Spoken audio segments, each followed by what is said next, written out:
Hello दोस्तों, तो एक बार फिर से स्वागत है हमारे मेगा माइंड आर्ट्स क्लासेस में। तो दोस्तों आज हम बात करेंगे 2010 के हिस्ट्री के वो सारे क्वेश्चन जो आपके बाबू 12th एग्जाम में आए हुए हैं और जिसके आने की संभावना, इसमें से भी बाबू क्वेश्चन आपके एग्जाम में आने की संभावना पूरी तरह से है, क्योंकि बाबू इतिहास के वो सारे क्वेश्चन आपके एग्जाम में दोहराते हैं जो पिछले पूछे जा चुके होते हैं। हमने कल बात किया था बाबू 2009 के पेपर की बात किया हुआ था। अगर आप उस वीडियो को नहीं देखे हुए हैं, सबसे पहले आप उस वीडियो को बाबू देखिए और उस वीडियो के बाद तब आप 2010 के इस हिस्ट्री के वीडियो को देखिएगा। तो बाबू आज हम बात करेंगे, देखते हैं आगे इसमें पहला क्वेश्चन क्या है। तो इसमें बाबू पहला क्वेश्चन है, हड़प्पा सभ्यता किस युग की सभ्यता है। तो हमने बताया था कि हड़प्पा सभ्यता के बाबू लोगों को, हमने बताया था बाबू हड़प्पा सभ्यता के लोगों को लोहा धातु का ज्ञान नहीं था, तांबे का ज्ञान था। और हड़प्पा सभ्यता के लोगों ने बाबू तांबा और टीना को मिलाने से बाबू क्या बनाया, तो तांबा और टीना को मिलाने से उन्होंने बनाया कांसा। और हड़प्पा सभ्यता की बाबू खुदाई के दौरान अधिक मात्रा में क्या प्राप्त हुआ है, तो अधिक मात्रा में कांसे की नर्तकी की मूर्ति प्राप्त हुई है। और इस तरह से हड़प्पा सभ्यता एक कांस्य युगीन सभ्यता के भी नाम से जाना जाती है। तो अब इसका आपका आंसर होगा हड़प्पा सभ्यता एक कांस्य युगीन सभ्यता है, अर्थात कांस्य युग की सभ्यता है। इसमें बाबू दूसरा नंबर क्वेश्चन है, हड़प्पा सभ्यता का सबसे बड़ा नगर कौन सा था। तो हमने बताया था हड़प्पा सभ्यता के बाद 1922 में उसके दूसरे नगर की खोज हुई थी जिसका नाम था मोहनजोदड़ो। और बाबू जो सिंधी भाषा का शब्द है, क्या बाबू, तो जो सिंधी भाषा का शब्द है जिसका अर्थ होता है मृतकों का टीला। और हड़प्पा सभ्यता का यह नगर मोहनजोदड़ो हड़प्पा सभ्यता का सबसे बड़ा नगर था, ध्यान रखिएगा, जिसकी खोज 1922 में हुई थी और जो पाकिस्तान के बाबू लरकाना ज़िले में स्थित है, ध्यान रखिएगा, लरकाना ज़िले में स्थित है, ध्यान रखिएगा। और अगर बाबू हम क्वेश्चन नंबर 3 की बात करते हैं तो क्वेश्चन नंबर 3 है, प्रसिद्ध ग्रंथ इंडिका एक ग्रंथ है, इसकी रचना किसने की थी। तो हमने बताया था चंद्रगुप्त मौर्य के दरबार में एक यूनानी राजदूत जिसका नाम था मेगास्थनीज, और जो यूनान का रहने वाला था और वह एक राजदूत के रूप में चंद्रगुप्त मौर्य के दरबार में आया था। उन्होंने अपनी यात्रा वृत्तांत के द्वारा इंडिका नामक पुस्तक लिखी।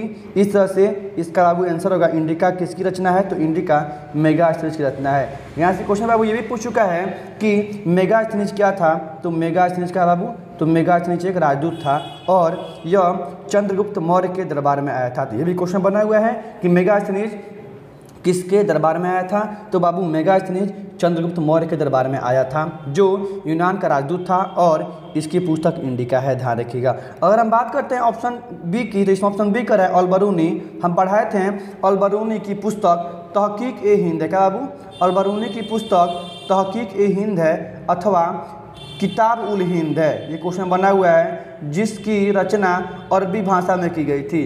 क्वेश्चन बना हुआ है अलबरूनी की बाबू पुस्तक किताब उल हिंद है, तहकीक ए हिंद है। कौटिल्य की पुस्तक अर्थशास्त्र है और हरिसेन की पुस्तक प्रयाग प्रशस्ति है, ध्यान रखिएगा।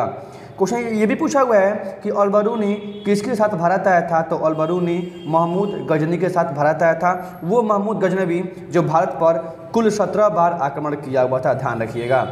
अगले क्वेश्चन की बात करें तो अगला क्वेश्चन है, इसमें प्रयाग प्रशस्ति किसकी रचना है, ध्यान रखिएगा। प्रयाग प्रशस्ति का संबंध किससे है और प्रयाग प्रशस्ति किसकी रचना है। तो हम बताए थे हरिसेन समुद्रगुप्त के दरबार में एक कवि हुआ करते थे। समुद्रगुप्त, कौन समुद्रगुप्त, जिसे भारत का नेपोलियन भी कहा जाता है, ध्यान रखिएगा। यह हरिसेन समुद्रगुप्त के दरबार के कवि हुआ करते थे और इनके द्वारा समुद्रगुप्त से संबंधित एक पुस्तक की रचना की गई जिसका नाम है प्रयाग प्रशस्ति और हरिसेन इसके लेखक हैं। क्वेश्चन बना हुआ है, क्वेश्चन ये भी बना हुआ है कि प्रयाग प्रशस्ति का संबंध किस शासक से, किस गुप्त शासक से है, तो बाबू प्रयाग प्रशस्ति का संबंध समुद्रगुप्त से है, ध्यान, कौन गुप्त से, समुद्रगुप्त से है। क्वेश्चन ये भी बना हुआ है कि समुद्रगुप्त को भारत का क्या बोलते हैं, तो समुद्रगुप्त को भारत का नेपोलियन बनते हैं। और बाबू क्वेश्चन नंबर 4 का इसका आंसर हो गया प्रयाग प्रशस्ति हरिसेन की पुस्तक है। तो बाबू यहाँ से इतने क्वेश्चन बन सकते हैं। पहला क्वेश्चन बनेगा प्रयाग प्रशस्ति हरिसेन की पुस्तक है और प्रयाग प्रशस्ति का संबंध एस से समुद्रगुप्त से है। समुद्रगुप्त को भारत का नेपोलियन कहा जाता है। अगर बाबू क्वेश्चन नंबर 5 की बात करते हैं तो क्वेश्चन नंबर 5 है, गुप्त काल में कौन चीनी यात्री भारत आया था। तो हमने आपको बता चुका है पहले भी क्लासेज में कि गुप्त काल में फाहयान, क्या होते हैं, फाहयान चीनी यात्री था जो भारत आया था और ये क्वेश्चन आपके एग्जाम में बना हुआ है कि फाहियान किसके शासनकाल में भारत आया था, तो फाहियान चंद्रगुप्त द्वितीय के दरबार में भारत आया था। क्वेश्चन बना हुआ है फाहियान चंद्रगुप्त द्वितीय के दरबार में भारत आया था। इस तरह से इसका आंसर होगा कि वह चीनी यात्री फाहियान था जो गुप्त काल में भारत की यात्रा पर आया था। इस तरह से इसका आंसर होगा, क्वेश्चन नंबर 5 का आंसर होगा वह चीनी यात्री कौन था, तो फाहियान था। ये क्वेश्चन आपके एग्जाम में बना हुआ है, आने की संभावना पूरी तरह से। अगला क्वेश्चन अब इसमें है भारतीय संविधान का कौन सा काल स्टोन एज के नाम से, स्वर्ण काल, जिसको बाबू इंग्लिश में बोलते हैं स्टोन एज, स्वर्ण काल के नाम से जाना जाता है। तो बाबू वह काल था गुप्त काल, क्योंकि गुप्त काल में जनसामान्य की भाषा प्राकृतिक भाषा का प्रयोग छोड़कर शासकों के द्वारा अपनी उपलब्धियां संस्कृत भाषा में लिखवाई जाने लगी। और इस काल में स्थापत्य कला के साथ साथ, ठीक है ना, मतलब संस्कृति अपने चरमोत्कर्ष पर रही, संस्कृति सबसे उच्च रही। इसलिए बाबू इसलिए गुप्त काल को भारत का स्वर्ण काल की संज्ञा दी जाती है, ध्यान रखिएगा। गुप्त काल को भारत की स्टोन एज की संज्ञा दी जाती है, ध्यान रखिएगा। क्वेश्चन बाबू इसमें क्वेश्चन नंबर 7 है महाभारत जो भारत का जो विश्व का सबसे लंबा महाकाव्य, ये क्वेश्चन बना हुआ है कि विश्व का सबसे लंबा महाकाव्य कौन है, तो विश्व का सबसे लंबा काव्य महाकाव्य कौन है, महाभारत है, जिसकी रचना संस्कृत भाषा में हुई थी और इसकी रचना महर्षि वेद व्यास ने की थी। ध्यान रखिएगा, क्वेश्चन बना हुआ है कि महाभारत की रचना किसने की थी, तो महाभारत की रचना महर्षि वेद व्यास ने की थी और जो संस्कृत भाषा में लिखी गई विश्व की सबसे लंबी महाकाव्य है। क्वेश्चन बना हुआ है, यहाँ से बाबू 2 क्वेश्चन बना हुआ है। विश्व का सबसे लंबा महाकाव्य कौन है, महाभारत है और उसकी रचना संस्कृत भाषा में हुई थी। किसने की थी, तो ये रचना महर्षि वेद व्यास ने की थी। अगला क्वेश्चन है महात्मा बुद्ध को ज्ञान की प्राप्ति कहाँ हुई थी, तो हमने बताया था महात्मा बुद्ध जिसके बचपन का नाम सिद्धार्थ था, इन्होंने 29 वर्ष की आयु में घर को त्याग दिया था और इनके 29 वर्ष की आयु को घर से त्यागने घटना को महाभिनिष्क्रमण के नाम से जाना जाता है। और महात्मा बुद्ध को इसके बाद जब वो घर त्याग देते हैं तो ज्ञान की प्राप्ति में इधर उधर भटकते उनके द्वारा बोध गया में पीपल के वृक्ष के नीचे निरंजना नदी के किनारे उनको ज्ञान की प्राप्ति होती है। और ये क्वेश्चन एग्जाम में बना हुआ है, वह कौन सी नदी के किनारे महात्मा बुद्ध को ज्ञान की प्राप्ति हुई थी, वो नदी थी निरंजना और पीपल के वृक्ष का वो पीपल का वृक्ष था। और ये 29 वर्ष की आयु में घर को त्याग दिए थे और इनको बाबू ज्ञान की प्राप्ति बोध गया में हुई थी। अगला क्वेश्चन है श्वेतांबर और पीतांबर का संबंध किससे है, किस धर्म से है, श्वेतांबर और दिगंबर का संबंध किस धर्म से है, तो हमने बताया था महावीर स्वामी के अनुयायियों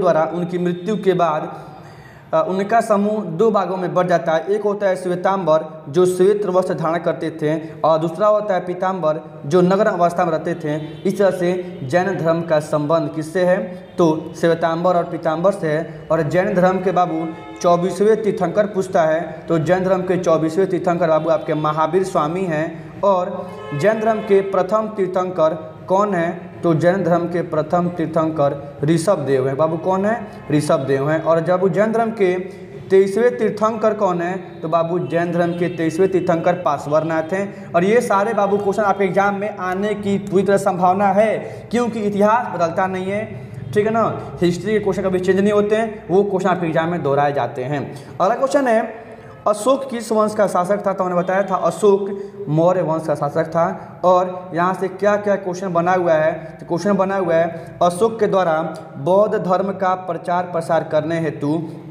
अपने पुत्र महेंद्र एवं पुत्री को श्रीलंका भेजा गया था, लेकिन बौद्ध धर्म का बाबू प्रचार ब्रिटेन में नहीं हो पाया था। यहाँ से इतने सारे क्वेश्चन को हटाने के बाद हम ये क्वेश्चन इसलिए बता रहे हैं क्योंकि ये सारे क्वेश्चन आपके 12th एग्जाम में बने हुए हैं, ध्यान रखिएगा। तो अब इस तरह से अशोक मौर्य वंश से संबंधित है। अगला क्वेश्चन है बाबू आपका अकबरनामा किसकी पुस्तक है, अकबरनामा की रचना किसने की थी। हमने बताया था कि अकबर के दरबार में एक शाही इतिहासकार रहा करता था जिसका नाम है अबुल फजल। बाबू का नाम उसका नाम है अबुल फजल। और अबुल फजल के द्वारा अकबरनामा की रचना की गई, जिसको कुल 3 भागों में बांटा गया है। और बाबू अकबरनामा का तीसरा खंड ही आईने अकबरी के नाम से जाना जाता है। तो क्वेश्चन बना हुआ है आईने अकबरी का संबंध अथवा अकबरनामा का संबंध किस शासक से है, तो अकबरनामा का संबंध बाबू अकबर से है। और अकबरनामा और आईने अकबरी के लेखक कौन है? तो वो अबुल फजल हैं। अब क्वेश्चन ये भी बना हुआ है कि अकबरनामा किस भाषा में लिखी गई पुस्तक है? तो बाबू अकबरनामा फारसी भाषा में लिखी गई पुस्तक है, ध्यान रखिएगा। तो बाबू यहाँ पे अगला क्वेश्चन है, पानीपत का प्रथम युद्ध किस वर्ष हुआ था? तो बाबू पानीपत का प्रथम युद्ध बाबर द्वारा इब्राहिम लोदी के बीच लड़ा गया था। बाबर और इब्राहिम लोदी के बीच लड़ा गया था, जिसमें इब्राहिम लोदी की हार हुई थी और बाबर की जीत हुई थी। इस तरह से बाबू 21 अप्रैल 1526 को पानीपत का प्रथम युद्ध हुआ था। यहाँ बाबू आपसे एक और क्वेश्चन पूछता है, बीच का नहीं पूछता लेकिन ये क्वेश्चन पूछता है, पानीपत का द्वितीय युद्ध कब हुआ था? तो पानीपत का दूसरा युद्ध 1556 में हुआ था और पानीपत का वो तीसरा युद्ध 1561 में हुआ था, अहमद शाह अब्दाली और मराठों के बीच। हाँ, मराठों और अफगानों के बीच में हुआ था, ध्यान रखिएगा। इसमें मराठे शायद जीत गए थे, ठीक है ना, ध्यान रखिएगा।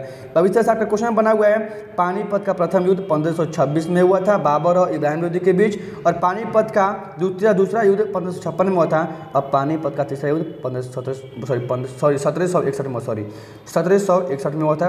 1561 नहीं बाबू, 1761 हुआ था, हमने गलती बोल दिया। पानीपत का तीसरा युद्ध 1761 में हुआ था, यहाँ पे 1561 दिया हुआ है, यहाँ होना चाहिए था 1761। चलिए आगे बढ़ते हैं। अगला क्वेश्चन आपका, भारत का अंतिम मुगल बादशाह कौन है? अंतिम मुगल शासक कौन था? अगर अब अंतिम की बात करेगा तो प्रथम की भी बात कर सकता है और किया हुआ है। क्वेश्चन पूछा हुआ है, मुगल वंश की स्थापना किसने की थी? तो बाबू मुगल वंश की स्थापना बाबर के द्वारा किया गया था, ध्यान रखिएगा। और मुगल वंश का प्रथम शासक बाबर था और बाबू मुगल वंश का अंतिम शासक बहादुर शाह जफर थे। बहादुर शाह जफर थे, ध्यान रखिएगा। भारत का अंतिम मुगल बादशाह बहादुर शाह जफर, की पूरा नाम दिया हुआ है बहादुर शाह जफर थे, जिन्हें रंगून भेज दिया गया था। बाबू जिन्हें रंगून भेजा गया था, मतलब भारत से निष्कासित करके अंग्रेजों ने इन्हें कहाँ भेज दिया था? इन्हें भारत से निष्कासित करके इन्हें रंगून भेज दिया गया था, जहां इनकी मृत्यु हो गई थी, ध्यान रखिएगा। ये क्वेश्चन बना हुआ है कि अंग्रेजों ने बहादुर शाह जफर को भारत से निष्कासित करके बाबू कहाँ भेज दिया था? तो बाबू भारत से इन्हें निष्कासित करके रंगून भेजा गया था, जो भारत के अंतिम मुगल बादशाह हुआ करते थे। और भारत का बाबू प्रथम मुगल बादशाह कौन था? तो वो बाबर था, ध्यान रखिए, जिसने मुगल वंश की स्थापना की थी। अब आपका अगला क्वेश्चन है, इब्न बतूता। देखिए इब्न बतूता कहाँ का निवासी था? तो इससे संबंधित 3-4 क्वेश्चन बने हुए हैं। तो अब इसका आंसर होगा, इब्न बतूता मोरक्को का निवासी। कहाँ निवासी था? तो इब्न बतूता मोरक्को का निवासी था और इब्न बतूता की पुस्तक रेहला है। क्या बाबू? इब्न बतूता की पुस्तक रेहला है। रेहला इब्न बतूता बाबू क्या था? सुनिए इधर, इब्न बतूता मोरक्को का निवासी था और इब्न बतूता की पुस्तक कौन सी है? तो इब्न बतूता की पुस्तक बाबू रेहला है। और क्वेश्चन बना हुआ है कि इब्न बतूता जब मोरक्को का निवासी था तो यह भारत कैसे आ गया? ध्यान रखिएगा। तो इब्न बतूता मोरक्को का निवासी था और यह भारत मोहम्मद बिन तुगलक के शासनकाल में आया था। इब्न बतूता भारत मोहम्मद बिन तुगलक के शासनकाल में आया था और मोहम्मद बिन तुगलक द्वारा इसे दिल्ली का काजी नियुक्त किया गया था। ध्यान रखिएगा, क्वेश्चन बना हुआ है कि मोहम्मद बिन तुगलक ने निम्नलिखित में से किसे दिल्ली का काजी नियुक्त किया था? तो वो था इब्न बतूता, जो मोरक्को का निवासी था। और इसकी पुस्तक कौन सी है? तो इसकी पुस्तक रेहला है। यहाँ से इतने सारे क्वेश्चन पूछने के बावजूद 12th में इतने सारे क्वेश्चन पूछने के बावजूद आपके 12th में क्वेश्चन बना हुआ है कि ये जो रेहला ग्रंथ था, रेहला पुस्तक थी, यह किस भाषा में लिखी गई पुस्तक है? तो रेहला पुस्तक बाबू अरबी भाषा में लिखी गई पुस्तक है, ध्यान रखिएगा। ये क्वेश्चन पिता में बना हुआ है कि इब्न बतूता मोरक्को का निवासी था, इसकी पुस्तक रेहला है और यह मोहम्मद बिन तुगलक के शासनकाल में भारत आया था और रेहला अरबी भाषा में लिखी गई पुस्तक है। आगे बढ़ते हैं, क्वेश्चन देखते हैं बाबू। अगला क्वेश्चन है, विजयनगर का महानतम सम्राट कौन था? तो बाबू हमने देखा था कल 2009 के पेपर में कि विजयनगर साम्राज्य की स्थापना किसने की थी। तो आप कमेंट बॉक्स में आंसर दीजिए, विजयनगर साम्राज्य की स्थापना कब और किसने की? सुन लीजिए, आप आंसर दीजिए कमेंट बॉक्स में विजयनगर। और देखते हैं कितने लोग इस वीडियो को देखते हैं, लाइक करते हैं, सब्सक्राइब करते हैं और कमेंट बॉक्स में आंसर देते हैं। विजयनगर साम्राज्य की स्थापना हरिहर एवं बुक्का नामक, सॉरी थोड़ा आप आंसर दे सकते हैं। यहाँ पे हम क्वेश्चन ऐसा बता रहे हैं, विजयनगर साम्राज्य का सबसे महानतम सम्राट कौन था, तो वो था कृष्णदेव राय। ध्यान रखिएगा, विजयनगर साम्राज्य का सबसे महानतम सम्राट बाबू कृष्णदेव राय था, जिसकी पुस्तक है आमुक्त माल्याद। ये क्वेश्चन बना हुआ है कि आमुक्त माल्याद बाबू किसकी पुस्तक है, तो बाबू आमुक्त माल्याद कृष्णदेव राय की पुस्तक है। और विजयनगर साम्राज्य के शासकों ने अपने आप को राय बताया, क्या बताया, अपने आप को राय की उपाधि से विभूषित किया। अगला क्वेश्चन देखते हैं। तो अगला क्वेश्चन है, गोपुरम का संबंध किससे है। ऐसे तो बाबू देखने से लग रहा है गोपुरम का संबंध गाय से है, लेकिन ऐसा नहीं है। गोपुरम का संबंध मंदिरों के प्रवेश द्वार से है। क्या होता था, विजयनगर साम्राज्य के शासकों द्वारा अपने शासनकाल में बड़े बड़े मंदिरों का निर्माण कराया गया और उन मंदिरों के प्रवेश द्वार इतने ऊंचे बनाए गए जिससे उस समय के शासक के शक्तिशाली होने का प्रतीत होता था। अगर जो शासक अपने शासनकाल में मंदिरों के प्रवेश द्वार जितने बड़े बनवाता था, जितना बड़ा बनाता था, उस शासक को उतना शक्तिशाली समझा जाता था। अब इस तरह से गोपुरम का संबंध मंदिरों के किससे प्रवेश द्वार से। क्वेश्चन घुमा भी सकता है 12th में कि गोपुरम का संबंध किससे है, तो बाबू गोपुरम का संबंध मंदिरों के प्रवेश द्वार से। ध्यान रखिएगा। अगर आगे बात करते हैं, अगला क्वेश्चन है, देखिए अगला क्वेश्चन है कि वीरशैव, क्या बोल रहे हैं, वीरशैव लिंगायत आंदोलन के जनक कौन है। वीरशैव अर्थात लिंगायत आंदोलन के जनक कौन, हमने बताया था ऑफलाइन क्लासेज में, वीरशैव लिंगायत आंदोलन के जनक वासवन्ना को माना जाता है। ध्यान रखिएगा। अगला क्वेश्चन है, ख्वाजा मोइनुद्दीन चिश्ती की दरगाह कहाँ स्थित है, तो बाबू ख्वाजा मोइनुद्दीन चिश्ती की दरगाह अजमेर में स्थित है। अगर क्वेश्चन पूछ दिया निजामुद्दीन औलिया का दरगाह कहाँ स्थित है, तो बाबू निजामुद्दीन औलिया का दरगाह दिल्ली में स्थित है। और शेख सलीम चिश्ती की दरगाह बाबू अजमेर में स्थित है। ध्यान रखिएगा। और अब आपका अगला क्वेश्चन 19 है, ताजमहल का निर्माण किसने किया था, तो बच्चा जानता है ताजमहल का निर्माण शाहजहां ने करवाया था। शाहजहां की पत्नी बहुत खूबसूरत थी, जिनका नाम था अजुर्मंद बानो बेगम। उनकी खूबसूरती इतनी थी कि पूछिए मत कितनी थी, इसलिए शाहजहां ने उन्हें मुमताज महल की उपाधि, क्या बाबू दी, मुमताज महल की उपाधि दी। और उनकी मृत्यु के बाद मोहब्बतें इतनी बेमिसाल थीं कि उन्होंने ताजमहल का निर्माण कराया, उनकी याद में ताजमहल बनवाया। ठीक है ना, आप लोग भी बनवाना। देखिए आगे क्वेश्चन है, दिल्ली से दौलताबाद किस शासक ने अपनी राजधानी परिवर्तित की, तो सुन लीजिए। यहाँ इसका आंसर होगा मोहम्मद तुगलक। लेकिन हम बात कर रहे हैं तुगलक वंश की स्थापना किसने की थी, तो बाबू तुगलक वंश की स्थापना गियासुद्दीन तुगलक ने की थी। ध्यान रखिएगा, गियासुद्दीन तुगलक ने की थी। तुगलक वंश की स्थापना गियासुद्दीन तुगलक ने की थी। और तुगलकों वंश में एक शासक हुआ करता था जिसका नाम था मोहम्मद बिन तुगलक। इसके द्वारा तुगलक वंश की राजधानी दिल्ली से दौलताबाद परिवर्तित की गई। अब आपका अगला क्वेश्चन है, देखिएगा, गांधी जी ने असहयोग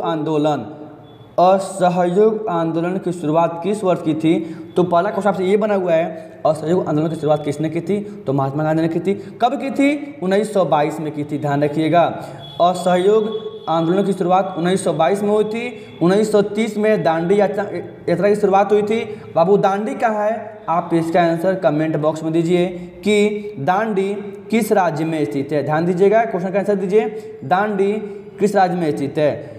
यहाँ से क्वेश्चन ये भी बना हुआ है, 1942 का संबंध किससे है, तो 1942 का संबंध भारत छोड़ो आंदोलन से है। और भारत छोड़ो आंदोलन की शुरुआत 9 अगस्त 1942 को मुंबई से की गई थी महात्मा गांधी के द्वारा। बाबू आपका अगला क्वेश्चन है, भारतीय राष्ट्रीय कांग्रेस की स्थापना कब हुई थी। हमने 2009 का वीडियो पढ़ा चुका है, बार बार बोल रहे हैं। अगर आप 2009 का वीडियो नहीं देखें तो आपसे यहाँ क्वेश्चन फंसना है, आपसे फंसना लाजिम है।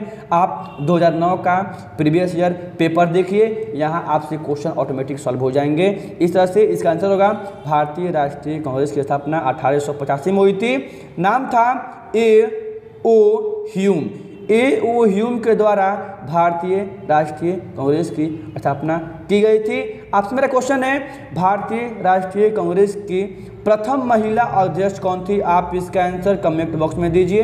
भारतीय राष्ट्रीय कांग्रेस की प्रथम महिला अध्यक्ष कौन थी? आप इसका आंसर दीजिए। आपसे हमने 3 क्वेश्चन पूछा हुआ है। विजयनगर साम्राज्य की स्थापना किसने की थी और कब की थी और किस वंश से संबंधित हैं, और भारतीय राष्ट्रीय कांग्रेस की प्रथम महिला अध्यक्ष कौन थी? हम आपसे बता देते हैं कि भारतीय राष्ट्रीय कांग्रेस की प्रथम भारतीय, देखिए हम क्या बोल रहे हैं, हम भारतीय महिला अध्यक्ष आपको बता रहे हैं। आपको बताना है कमेंट बॉक्स में प्रथम महिला अध्यक्ष कौन थी। हम यहाँ बता रहे हैं भारतीय राष्ट्रीय कांग्रेस की प्रथम महिला अध्यक्ष बाबू कौन थी, तो वो थी एनी बेसेंट। और इस तरह से क्वेश्चन नंबर 22 वो थी सरोजिनी नायडू, और आपका हो गया आंसर 22 का 1885। आपसे अगला क्वेश्चन है, बंगाल की विभाजन की घोषणा किस वर्ष हुई थी? हम बता दे रहे हैं, बंगाल की विभाजन की घोषणा 1905 में लॉर्ड कर्जन के द्वारा किया गया था। सुनिए इधर, लॉर्ड कर्जन के शासनकाल में लॉर्ड कर्जन गवर्नर जनरल था और लॉर्ड कर्जन के द्वारा 1905 में बंगाल विभाजन की घोषणा की गई थी। ये क्वेश्चन बना हुआ है कि बंगाल विभाजन की घोषणा किसके द्वारा की गई थी? तो बंगाल विभाजन की घोषणा लॉर्ड कर्जन के द्वारा की गई थी, 1905 में की गई थी। अगला क्वेश्चन है, इंडियन नेशनल आर्मी का गठन, Indian national INA Indian national army की घोषणा कब गई थी? किसने की थी? तो वो थे सुभाष चंद्र बोस। बच्चा जानता है सुभाष चंद्र बोस थे। अब अगला क्वेश्चन है, भारत किस वर्ष गणतंत्र हुआ था? तो अब आप 25 नंबर क्वेश्चन का आंसर अपने कमेंट बॉक्स में दीजिए कि भारत निम्नलिखित में से गणतंत्र किस वर्ष हुआ था? ऑप्शन है 1947, 1949, 1950, 1957। अगर बाबू आपको वीडियो अच्छा लगा हो तो आप वीडियो को लाइक कीजिए, सब्सक्राइब कीजिए, शेयर कीजिए और अपने दोस्तों को बताइए कि ये वीडियो देखने के लिए, क्योंकि यहाँ से क्वेश्चन बाबू आपके एग्जाम में बना हुआ है और ये सारे क्वेश्चन प्रीवियस ईयर क्वेश्चन है, यहाँ से आपसे क्वेश्चन एग्जाम में बना हुआ है। तो बाबू जय हिंद, जय भारत।